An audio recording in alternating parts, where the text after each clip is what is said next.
Hai, kali ini kita akan membahas saham HM Sampurna Tbk dengan kode saham HMSP. Sebelum mulai jangan lupa untuk subscribe dan like ya agar tidak ketinggalan analisa saham terbaru. Pertama kita akan mulai membahas laporan keuangannya. Kita akan mulai dari menganalisa penjualan dari perusahaan HMSP ini. Dari segi pertumbuhan. Jika kita bandingkan dengan tahun sebelumnya, penjualan perusahaan ini pada Q3 2021 sebesar 97,17 T mengalami kenaikan sebesar 13,0% menjadi 109,75 T di Q3 2022. Ini merupakan tanda yang baik, apalagi jika perusahaan dapat mempertahankan kenaikan revenue atau penjualannya. Pertumbuhan penjualan tahun ini sebesar 13,0%, mengalami percepatan pertumbuhan jika dibandingkan rata-rata 3 tahunannya yang sebesar 0,9% per tahun. Setelah membahas revenue atau penjualan perusahaan HMSP ini, kita akan lanjut membahas net profit atau laba bersihnya. Jika kita bandingkan dengan tahun sebelumnya, laba bersih atau net profit perusahaan ini pada Q3 2021 sebesar 7,23 T mengalami penurunan sebesar minus 10,25% menjadi 6,48 T di Q3 2022. Padahal revenue perusahaan ini masih dapat naik tetapi laba bersihnya mengalami penurunan. Hal ini bisa disebabkan oleh net profit margin yang turun. Pertumbuhan laba bersih tahun ini sebesar minus 10,2% mengalami percepatan pertumbuhan jika dibandingkan rata-rata 3 tahunannya yang sebesar minus 22,7% per tahun. Setelah melihat dari sisi pertumbuhan penjualan dan laba bersihnya, sekarang kita akan menganalisa margin profitabilitas dari perusahaan HMSP ini. Kita akan menganalisa gross profit margin dan juga net profit marginnya. Yang pertama, kita akan membahas gross profit margin.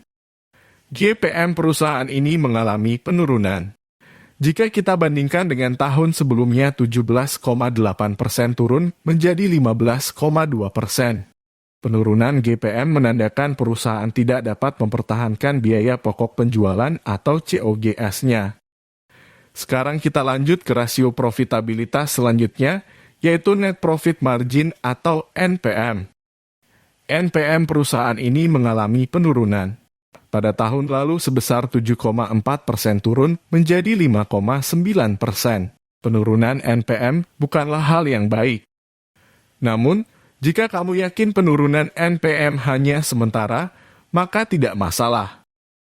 Sekarang kita akan membahas rasio terpenting yaitu return on equity.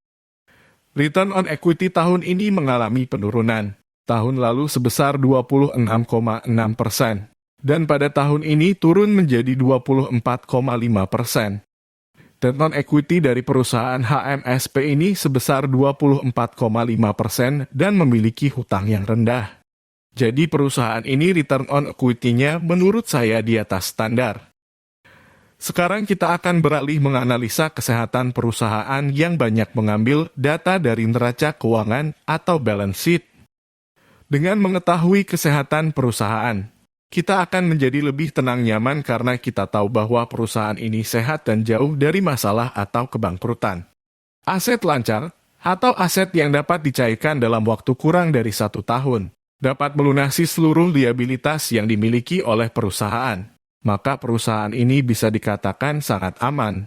Rasio liabilitas dibandingkan dengan ekuitasnya sebesar 0,79 kali masih kurang dari 1, maka perusahaan ini masih dalam batas yang aman. Sekarang kita akan menganalisa hutang berbunga dari perusahaan HMSP ini. Rasio hutang berbunga dibandingkan dengan ekuitasnya hanya sebesar 0,02 kali tergolong rendah dan bisa dikatakan aman. Sekarang kita akan membahas tentang harga sahamnya. Seperti cara investasi Terry Smith. Yang pertama hanya beli perusahaan yang bagus. Kedua jangan membayar kemahalan dan yang terakhir kita hanya perlu menunggu. Valuasi penting untuk mencegah kita membayar kemahalan.